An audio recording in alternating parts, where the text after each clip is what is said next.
पांडे जी के बेटे हैं आज हमारे साथ। पांडे जी के बेटे, जरा बताएं क्या हाल है। कि तेरी पतली कमर तेरी कम सिन उम्र उद्घाटन मैं आज कर देता हूँ। पांडे जी का बेटा हूँ, चुम्मा चिपक के लेता हूँ। नमस्कार, बिहार तक देख रहे हैं आप और आपके साथ मैं हूँ हर्षिता सिंह। और हमारे साथ आज कौन है मैं बताऊंगी नहीं, गौर से देखिए इस चेहरे को और पहचानिए किस नाम से आप इनको जानते हैं और किस गाने से इनकी पहचान है। और याद तो आ गया होगा, लेकिन मैं तब भी आपको बता दे रही हूँ, प्रदीप पांडे चिंटू जी पांडे जी के बेटे हैं आज हमारे साथ। पांडे जी के बेटे, जरा बताएं क्या हाल है। कि तेरी पतली कमर तेरी कम सिन उम्र उद्घाटन मैं आज कर देता हूँ। पांडे जी का बेटा हूँ, चुम्मा चिपक के लेता हूँ। नमस्कार, प्रणाम, सलाम। मैं आप सबका अपना प्रदीप पांडे चिंटू। और जैसा कि हमारी बहुत ही खूबसूरत सी जो हमारी रिपोर्टर साहिबा हैं, उन्होंने जिसने खूबसूरती से मुझे इंट्रोड्यूस किया है, उसके लिए तहे दिल से शुक्रिया आपका। और जितने भी दर्शक मुझे देख रहे हैं, सुन रहे हैं, उन सभी को दिल से अभिनंदन करता हूं। आपका अपना प्रदीप पांडे चिंटू। और बहुत बहुत स्वागत है आपका बिहार तक पे और बहुत बहुत शुक्रिया भाई। प्रदीप पांडे और चिंटू जी की तरफ से कॉम्प्लीमेंट मिलता है, दिल गार्डन गार्डन तो बनता ही है। चिंटू जी, पहले तो जो जलवा बिखेर रहे हैं आजकल, आप ये बताइए, भोजपुरी के अलावा बिहार में, यूपी में, उसके अलावा आप जो दूसरे दूसरे जगहों पे जाके बता रहे हैं, वो जलवा के बारे में आप बताएंगे या दर्शकों को हम बताएं? अभी रिसेंटली कोई तो जलवा हुआ है। अवार्ड की बात करें? अरे बिल्कुल, अरे हम अपने दर्शकों को बताते हैं कि आपको बता दें कि 172 फिल्मों में, देश विदेश में, ये जो हमारे प्रदीप पांडे और जिनको आपके प्यारे चहेते चिंटू जी हैं, बेस्ट एक्टर का अवार्ड मिला है। कैसे देखते हैं इस चीज? मतलब वो मेरे लिए बहुत ही अनएक्सपेक्टेड था, क्योंकि झारखंड सरकार की तरफ से वो अवार्ड दिया गया था। और जीफा यानी कि झारखंड इंटरनेशनल फिल्म फेस्टिवल में 172 देशों से आए हुए लोग थे, जहां पर काफी ज्यादा मतलब लोग थे। और उसमें मुझे भोजपुरी सेक्शन में मुझे बेस्ट एक्टर का, सबसे सर्वश्रेष्ठ अभिनेता का अवार्ड मिला है। मेरे पास शब्द नहीं है उस चीज को बयां करने के लिए। और मैं इस खास करके इस बात के लिए झारखंड सरकार का और साथ ही साथ मेरे तमाम भोजपुरी दर्शकों का हाथ जोड़कर अभिनंदन करता हूं। और मैं इस प्यार के लिए तो एहसानमंद रहूंगा कि जो प्यार, आशीर्वाद आप सब लोग हर साल ब साल जो बढ़ते जा रहा है, जो लोग आप लोग देते जा रहे हैं। और इस साल मुझे एक के बाद एक 2 जगह बेस्ट एक्टर का अवार्ड मिल चुका है। सरस सलील, जहां प्रभु श्री राम जी की नगरी अयोध्या में, और दूसरा झारखंड में। तो ये बहुत खुशी की बात है कि जब आपके काम को सराहते हैं लोग, और जब आपको ऐसे बड़े बड़े मंचों पर, ऐसे बड़े बड़े प्लेटफॉर्म पर जब आपके काम को एक पहचान दिया जाता है, बेस्ट एक्टर से आपको नवाजा जाता है, तो ये बहुत ही अद्भुत होता है। ये मेरे लिए, जो हमारे जो जितने भी एक्टर्स हैं, उनका सबसे बड़ा सपना होता है टू अचीव एन अवार्ड, और जिसका जो बेस्ट एक्टर का अवार्ड उसके हाथ में हो, वो लेडी आपके हाथ में हो। सो ये बहुत बड़ा पुरस्कार और बहुत बड़ा गर्व की बात होती है। ये सिर्फ मेरे लिए ही नहीं, बल्कि तमाम हमारे पूरे भोजपुरी समाज के लिए गर्व की बात है कि आज इतने सारे देशों के लोग आए और उसमें भोजपुरी को इतना बड़ा इम्पोर्टेंस, इतना बड़ा उसमें एक अवार्ड मिला। तो उसके लिए मैं तहे दिल से धन्यवाद करता हूँ उस पुरस्कार से जुड़े हुए सभी लोगों का, पूरा भोजपुरिया समाज करता है। बिल्कुल। तो चिंटू जी ये बताइए, वहाँ से तो उठा के ले आए, भोजपुरी अवार्ड शो में आए, अब यहाँ से कहा लेके जाइबा? अब यहाँ से तो अभी जस्ट आइल बानी, अभी देखा अंदर का होके वाला बा, काहे कि अंदर अभी हम जाए। और ये अपन 17वां भोजपुरी फिल्म अवार्ड है, जिसके हमारे कर्ता धर्ता है विनोद गुप्ता जी, जो हर साल बहुत ही पूरे लगाव के साथ तत्पर रहते हैं भोजपुरी फिल्म अवार्ड्स कराने में। और उनका बहुत अच्छा, बहुत लगाव है, उनका अद्भुत लगाव है भोजपुरी फिल्मों से। वो हमेशा एक मंच ऐसा सजाते हैं हर साल, जो जहां पर भोजपुरी कलाकारों को, भोजपुरी टेक्नीशियंस को, जो पर्दे के पीछे होते हैं, जिन्हें लोग नहीं देख पाते हैं, ऐसे ही मंचों पर उन्हें लोग देखते हैं, सराहते हैं, और उन्हें उनके बेस्ट का, उनके परफॉर्मेंसेस का उनको अवार्ड मिलता है, जो उन्होंने कार्य किया है पूरे साल भर में, जो सबसे बेस्ट होते हैं उनको। सो ये बहुत ही गर्व की बात है और बहुत अच्छी बात है। ऐसे ही अवार्ड फंक्शंस हर साल होते रहना चाहिए। और मेरी हमेशा शुभकामनाएं रहती है भोजपुरी फिल्म अवार्ड्स को कि साल ब साल और बड़ा होते जाए, हर साल होता रहे, ये अनगिनत साल हो इसके। और ऐसे ही भोजपुरी के लोग इकट्ठा होते रहे, हमारे जितने भी भोजपुरी के लाल हैं सब इकट्ठा हों और इससे और बढ़ाएं और बड़ा करें। सवालों का सिलसिला आगे बढ़ाएंगे, लेकिन ऐसे नहीं, पहले तो गाना बनता है। गाना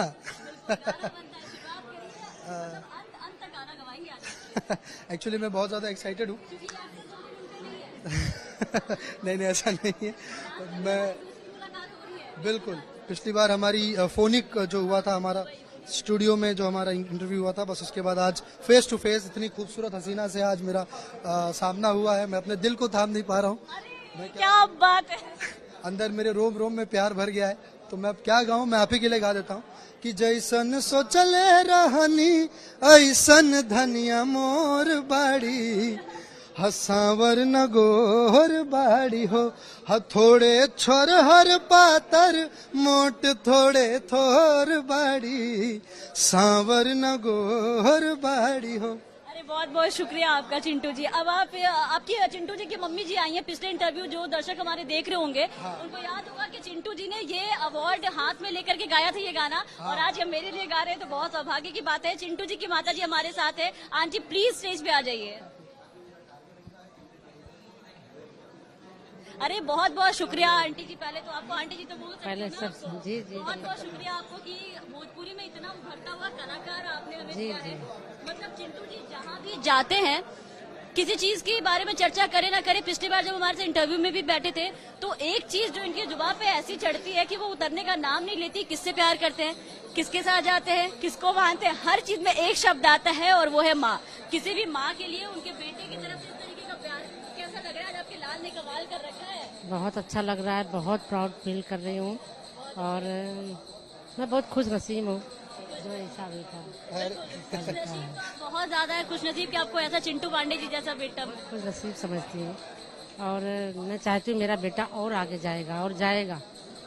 इनके मुंह से मैं क्या सुनूं? पिछली बार आए थे तो मैंने इनसे पूछा नहीं। अब आप तो मम्मी हैं तो आपसे ही पूछूंगी कि अभी जो चिंटू जी सामने दिख रहे हैं भोजपुरी में थोड़े नटखट दिखते हैं, बचपन में कितने बदमाश थे? क्योंकि शक्ल से ना थोड़े से बदमाश तो जरूर लगते हैं। वो तो बहुत थे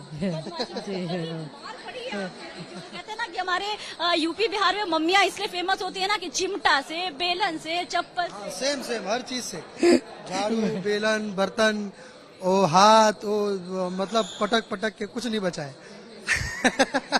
इतना नहीं मालूम। नहीं, मैं मस्ती कर रहा हूँ। एक्चुअली मम्मी का बहुत ज्यादा मारने की जरूरत इसलिए नहीं पड़ी क्योंकि हम लोग मस्ती जो कर लेते थे बाहर, फिर जब घर आते थे तो इनका देखना ही काफी होता था हम लोग के लिए, और ये समझ जाती है कुछ खुराफात करके आया है तो इसके पहले कुछ बोले डांटे पूछो उसके पहले हम ही अपना सब बोल बाल के खत्म कर देते। हाँ ये किया हूँ, देखिए मारेगा नहीं ऐसा वैसा, तो बोल देती थी, डांट देती थी, समझा देती थी कि अब नहीं करना ये सब। कभी मौका नहीं मिला? नहीं मारी हूँ ऐसा बात नहीं, बट बहुत कम। पढ़ने में कैसे थे? इधर आ जाइए थोड़ा। पढ़ने में कैसे थे? पढ़ने में अच्छे थे। हर गुण लड़का तो आपका बिल्कुल सर्वगुण संपन्न जी, है। बहू क्यों नहीं आई अभी तक आंटी जी? वो भी ढूंढ रहे हैं, आ जाएगी। ढूंढ रहे हैं, आ जाएगी। क्यों नहीं आई? आएगी आएगी। कब पसंद कर रहे हैं लड़की ये बताइए। हाँ वो उन्हीं का डिपार्टमेंट है। आप नहीं पसंद करेंगे? देखिए मेरी पसंद मेरा जो मानना है और जो मेरे घर में जो रीत चली आई है, बस बात रीत की भी नहीं, बात मानने की है। और मानना यही है कि आपसे ज्यादा बेहतर और आपसे ज्यादा अच्छा आपके माता पिता आपके लिए ज्यादा अच्छा सोचते हैं। आप कई बार जीवन में बहुत गलत डिसीजन आप ले सकते हैं, लेकिन आपके माता पिता आपके लिए कोई भी डिसीजन गलत नहीं ले सकते हैं। वो चाह के भी गलत डिसीजन नहीं ले सकते। तो ये जो निर्णय है ये तो आपके जीवन भर का निर्णय होता है। एक संगिनी, एक अर्धांगिनी, एक जीवन साथी आपको चुनना है, तो वो जो हक और वो जो सबसे बड़ा जो अगर मैं डिसीजन बोलूं तो वो तो माता पिता से बेहतर इस धरती पे कोई नहीं ले सकता है। इतने हीरोइनों के साथ काम करते हुए देखा है, काफी रोमांटिक सीन भी करते हैं। कभी लगता है कि बेटा बहक जाएगा? नहीं किसी के साथ कोई पसंद आई आपको? कोई हीरोइन ऐसी लगी कि हाँ ये बहू बनाने लायक है? चिंटू जी सबसे ज्यादा किसके साथ जच? अभी तक सोची नहीं थी, अब सोचने शुरू की हूँ। सोचना शुरू करेंगे। कब तक इनके हाथ लाल पीले कर देंगे आप ये बताएंगे? कर देंगे, जब भी आएगा टाइम तो कर देंगे। टाइम आएगा तो फिर कर देंगी। लेकिन कुछ भी कहिए, चिंटू पांडे जी एक बहुत अच्छे अभिनेता तो है, लेकिन उनके साथ साथ एक बहुत अच्छे बेटे हैं। इस बात से इनकार नहीं किया जा सकता है। जब 2 इंटरव्यू मेरा इनके साथ हुआ तब से मैंने देखा है कि भैया बेटा हो तो चिंटू पांडे जी की तरह। चिंटू पांडे जी एक सवाल और, काजल राघवानी जी आपकी बहुत अच्छी दोस्त है, लेकिन दोस्ती से कुछ ज्यादा है, ऐसी कोई खबरें आ रही है? क्योंकि भाई मीडिया में तो बातें आती रहती है। क्या कहेंगे इस पे? अगर ऐसी कोई बातें आई हो तो आप उसे सच मान लीजिए। बिल्कुल मान लीजिए।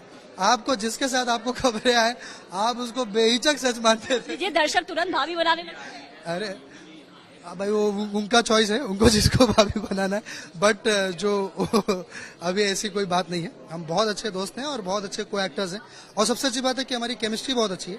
हम लोग जब भी साथ में काम करते हैं तो हम दोनों का जो केमिस्ट्री होता है, जो हम दोनों की बॉन्डिंग होती है, बहुत अच्छी होती है। हम दोनों एक दूसरे को समझते हैं।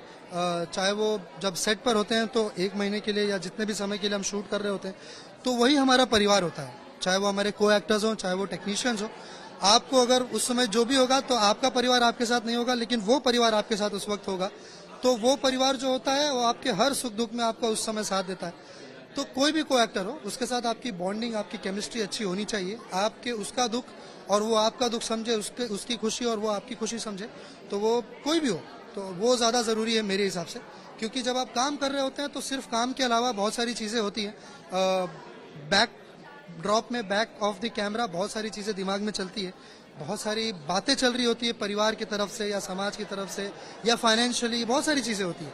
तो उस समय आपको एक बहुत आपके जो को एक्टर्स होते हैं, आपके जो को टेक्नीशियंस होते हैं, जो आपके साथ काम कर रहे होते हैं, वो परिवार की तरह ही आपको संभालते हैं, चाहे वो अपने बातों के माध्यम से, आपके कार्य के माध्यम से। तो ये केमिस्ट्री, ये बॉन्डिंग मेरे हिसाब से हर किसी का होना चाहिए, जो सामने वाले को पूरी तरह से कंफर्टेबल रखे, उसे एक अच्छे जोन में रखे, खुश रखे, कि ताकि वो हमेशा हंसता मुस्कुराता रहे। बस यही है।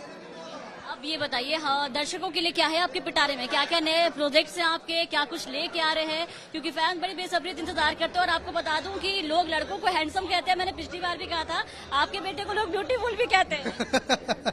हाँ, ये कॉम्बिनेशन बहुत नया है मेरे लिए, beautiful with handsome. So thank you so much.